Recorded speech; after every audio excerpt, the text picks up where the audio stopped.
tomboko lasy tomboko vavy avelao ny olona hanana fahafahana haneho hevitra le liberté d'expression ny olona zany de io tsy misy hoe matahotra korotana ny vahoaka sasana todomy vahoaka amin'ny resaka hoe sao de anonga-panjakana raha vao manao hetsy vahoaka tsia mihetsika ny olona ohatran'ny zavatra mitranga ny États-Unis amin'izao fotoan'izao isan'andro hatramin'izay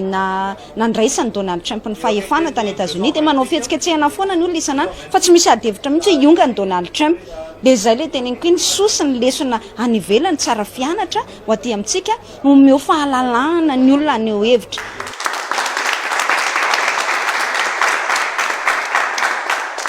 de araky ny teneniko hoe le risque na explosion sociale na fipoahana ara social de tena réel amin'izao fotoan'izao azo sapaitanana raha io zavatra mitranga amin'ny fiakarana vidin'ny entana io tsy ho zakany vahoaka tsony zany taxi be ana 10 miampy fiakarana vidin'ny solika de miteraka inflation généralisée ny vary ary efa 2 arivo eny atsena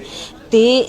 fanampin'izay nefa tsy mitady vahaolana ny fanjakana amin'ny resaka délestage amin'ny resaka fahatapahan-drano insécurité tsy resahana intsony zany marobe zany ny zavatra tena iainan'le vahoaka isan'andro tena amin'izao tsika amin'ny teny zao angamana azo lazainy hoe feno indrindra ny fepetra mety hiteraka an'izany explosion sociale